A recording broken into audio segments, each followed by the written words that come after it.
Hey Darren, ding round 2. Matthew here with freeprescriptionlenses.com, and because you liked the black and gold Gucci so much, you decided to get a pair of the white and gold. You take that off, that's a protective sleeve, they ship it to me.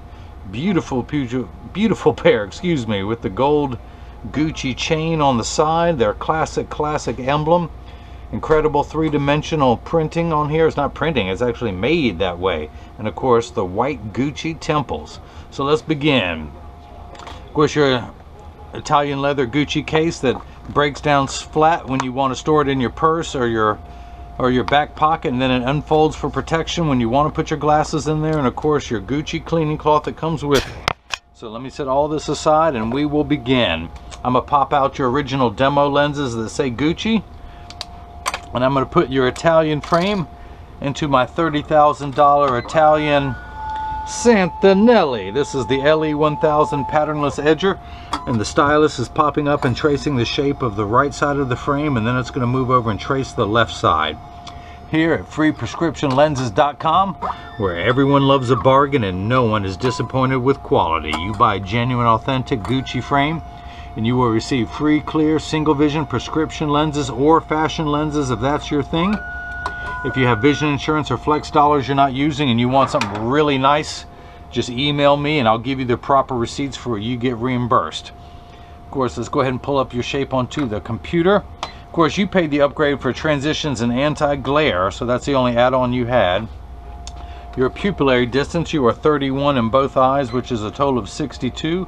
These are polycarbonate lenses that I'm cutting on the soft cycle because of the anti-glare coating. And this is a metal frame. So let me go ahead and get everything ready. Your right eye reads +1/4 -1 at 177. So I'm going to spin the axis wheel of my Marco 101 lensometer to 177. I'm going to take your lenses out of the protective sleeves that they come in. Of course, they're not marked right and left, so let's just see. I'm going to put the power drum on +1/4. And I'm going to put this lens in and rotate it until the sphere power comes in clearly, and it is the right lens, or it wouldn't be in focus. I'm just going to get everything lined up perfectly. Find the optical center, and we are good to go.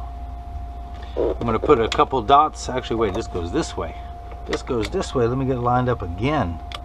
There we go. I'm going to put 3 dots on the lenses.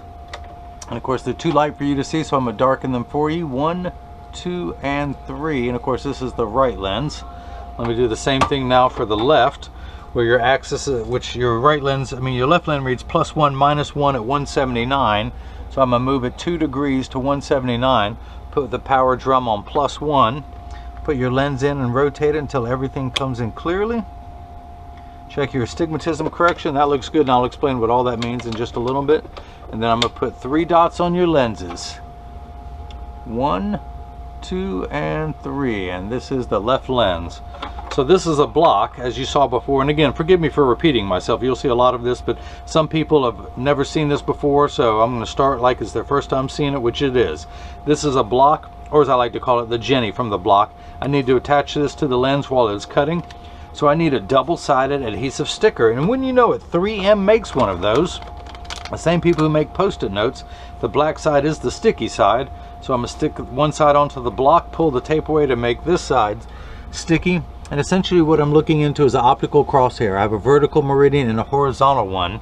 I put those 3 dots on there because your lens has to go into the frame just perfectly. It cannot get oriented any other way or you're just not going to see as well. So I'm going to put those 3 dots on the horizontal meridian, and the vertical one is going to go right through there, which is your optical center. Let me get everything lined up just perfectly, and we are good to go. Now let me do the same thing for the left lens. Put the block in, pull the sticker off my side, get everything lined up perfectly in my optical crosshairs of my scope. And there we go. Now, because of the anti-glare coating, which I'll explain in a little bit, but it's also a hydrophobic surface, which means it hates water, but in a good way. It makes your lens a little bit more slippery while it's cutting, so I'm going to put 1 more sticker on the back side of the lens to prevent your lens from slipping while it's in the machine. And the reason why I say it's a good thing, it's a hydrophobic surface, is that you never need a liquid cleaner anymore. Just like when you wax your car and it rains, the water beads right off. Same thing happens with your lens. So rain, dust, any type of debris that gets on there, it's just going to roll right off your lens and you never have to worry about it. Of course, let me dry off my machine now. But I put the lens into the chuck, or as I like to call it, the Charles. Yeah, I know, I don't have a lot of jokes, but I'm going to recycle every one I got. But the calipers are going to come down and they're now going to trace the shape of the right side of the frame to make sure that the lens is large enough to fit, starting with the rear surface, the back surface, the concave surface, and then it's going to move over and trace the convex side of the lens, which is the front surface of the lens, all the while measuring the thickness of the lens around the entire circumference to know where to place the bevel so it fits best inside the frame. The actual cutting wheel is down here on the bottom left. This is that lighter color wheel that's going to act like a heavy grit sandpaper to grind away your polycarbonate material. And this wheel in the center with that channel, that little valley, that's what's going to cut the bevel onto the lens so it stays inside the frame. I will have to close the door in a moment, but I just want you to see as your prescription lenses touches down on the cutting wheel. So your lenses are, whoops, hang on, got a flood going. I got to empty out the debris. Okay, back in business, back in business. Sorry about that. Had to check the plumbing. But your lenses are made out of polycarbonate. Polycarb is 40% thinner and lighter than regular plastic. They're also virtually unbreakable, as well as being bulletproof up to 22 caliber. How's that for special effects when you see the letters in the background? You see that stuff move. Whee! But it also has both UVA and UVB protection. We know what the sun's harmful ultraviolet rays can do to your skin, where your eyes are 8 times more sensitive than your skin. So you have permanent sunscreen for your eyes. Of course, these are your transition lenses. They come with a Crizal anti-glare coating, which comes with its own little cleaning cloth. Of course, I'm going to provide you with one of my own and instructions on how to care for them so they will last you for years.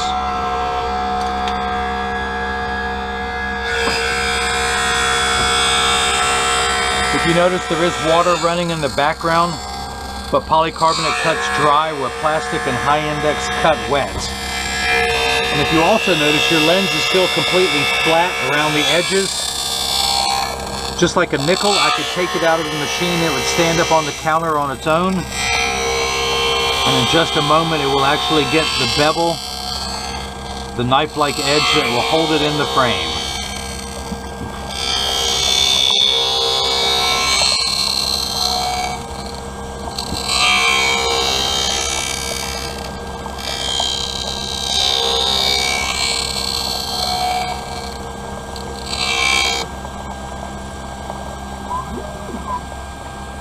So now it's moving over. Now it's getting the bevel put on there.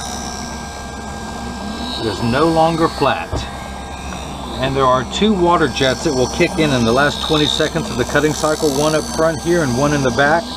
That's going to spray water onto the lens just to clean away any optical debris, essentially optical sawdust that may be on the lens.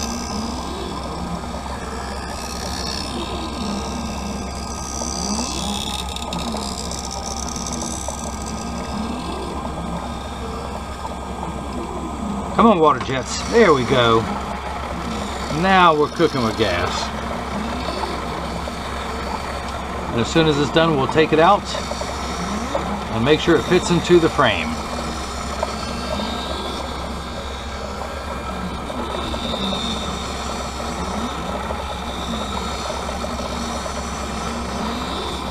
And Darren, I just wanted to thank you for getting a second pair. I do have people who get multiple pairs, but it's never been within the same week, so you really like that first pair, and now you want a second pair with all the bells and whistles, the transition and the anti-glare coating. And of course, years from now, should your prescription ever change, I can send you just lenses only for this frame. You just stop by your local optical shop and they'll pop them in for you, more than likely for free. So I'm going to take the lens out of the chuck. I do want to dry your lens off so it's not slippery. And just like me, your lenses have rough edges. So I'm going to smooth those off with my hand stone, which is completely flat. I can put my finger on it while it's running and my finger gets warm due to the friction. But it's that friction that allows me to apply what's known as the safety bevel. And so essentially, instead of smoothing them out, because of the friction, I have melted those rough edges off of your lens. And this white powdery substance is called Schwarf. And I use my thumbnail to scrape it all off. And I do this so much I've worn a V-shaped bevel into my thumbnail. That's why I can't have nice thumbnails. But once it's all off your lens and onto the counter, I carefully collect it very neatly into one pile, and then I wipe it on the floor because it makes it look like I've been working. So I need to mount this into your frame, so I'm going to take my little Phillips head screwdriver and lefty-loosey, loosen that up, and then I'm going to put that into your frame, squeeze down, and tighten that screw back. And we're good to go. It is in the frame. Don't you go anywhere, screwdriver. So let's do the same thing now with the left lens. I'm going to put that in, flip that over to L, which means not right, and hit start. And just like before, the calipers are going to come down, but this time they're going to trace the shape of the left side of the frame onto the lens to make sure the lens is large enough to fit into the frame. Always starting with the rear surface, the concave surface closest to your eyelashes. And then it's going to move over, and the other part of the calipers will trace the front surface of the lens, the convex side of the lens. And that concludes your vocabulary lesson of the day. Camera 1, camera 2, camera 1, camera 2. And of course, as soon as your transition lenses for your left eye starts cutting, I will continue to work on the right lens, the right lens.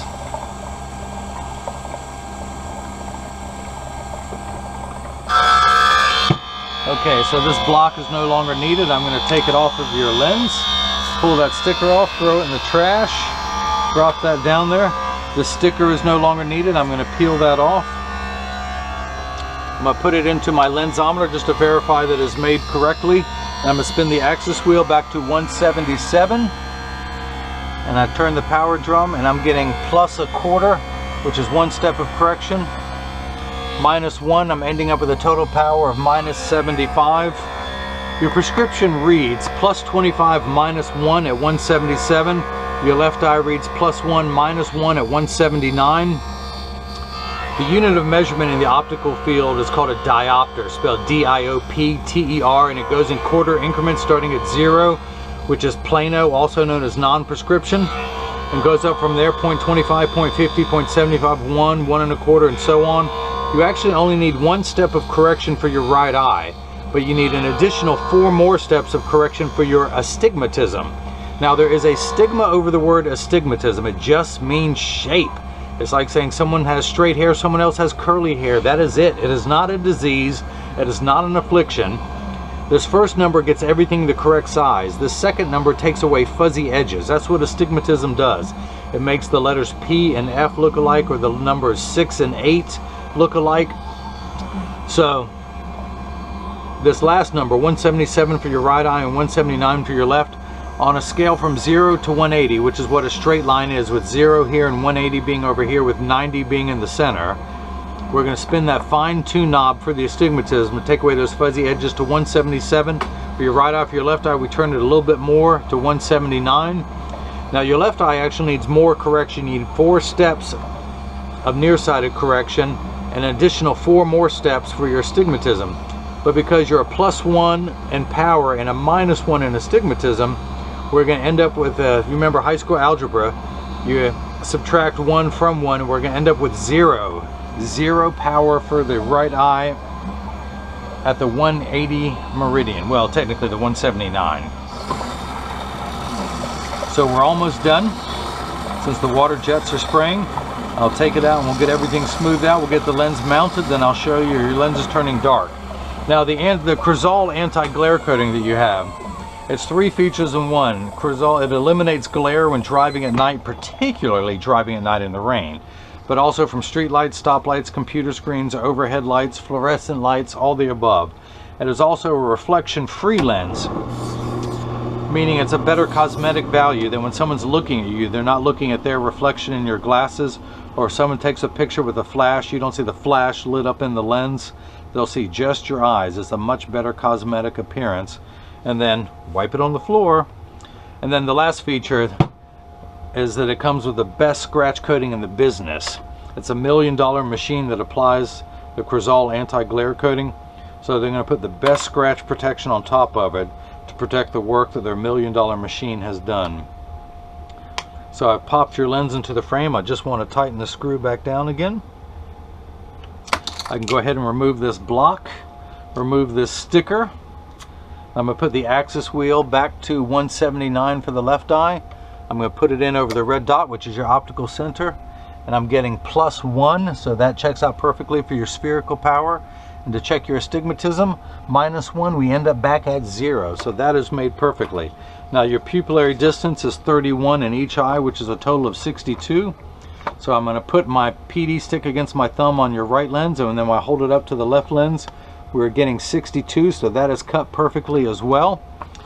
I actually want to clean the red dots off of your lenses, and this is when I take the time to explain to everyone that if you get these in the mail and they're too loose or they're too tight or they're high on one side or the other, that's because 80% of people have one ear that's higher than the other, and that's why 99% of all optical shops will do free adjustments if you ask them. And I'm no different. I have one ear that's higher than the other, so when I take my glasses off and set them on the counter, they wobble, but they sit level on me. So I press down on your glasses, there is no wobble. I flip them over, there is no wobble. I make sure that each temple overlaps perfectly, and they do. And there's the same amount of tension on each hinge. And actually, hang on, I see a little bit of gummy residue left over from the sticker I pulled off. I want to clean all of that off before, hold that up to the light, before I go and put this under to darken them. So this is what your glasses look like with clear lenses in there, your prescription lenses. And now I want to go ahead and activate your lenses, which means turn them dark. I'm going to expose them to a strong burst of ultraviolet light. Where's my little button? There it is. So as you will see, all transition lenses take about 30 to 45 seconds to darken. It takes a little bit longer when you come back inside, about 45 seconds to a minute 15 to return back to virtually clear. Now this is important, Darren, pay attention. All transition lenses will get dark on day 1. Give them 2 weeks. They can continue to darken every day for the first 2 weeks until they get to their final setting. After that, they will work for years with maximum performance. The only time they will not work is if you're behind the windshield in a traditional car. Your windshield absorbs all the sun's harmful ultraviolet rays, so your upholstery doesn't rot, and more importantly, your dashboard doesn't crack from sitting in the sun. That's why they will not darken inside of a car. Now, if you have a convertible or a motorcycle, yes, they will turn dark. Plus, they are temperature sensitive. When it's 90 degrees and above, they just don't get as dark as it does when it's 90 degrees and below. I like to remind everyone, when it's 100 degrees, you don't want to work 100%, they don't want to work 100%, everyone's miserable. So, that's that. If you have any more questions, just email me at freeprescriptionlenses@gmail.com. Darren, I hope you enjoyed watching as I cut your second pair of lenses for your second pair of Gucci's. And again, this is model number, what model number is this? It is model number 4251, and the color is DDB in the 57 eye size. So again, I hope you enjoyed watching me make these, and everyone else has got the chance to see how I bring that love and feeling back to glasses. Thank you.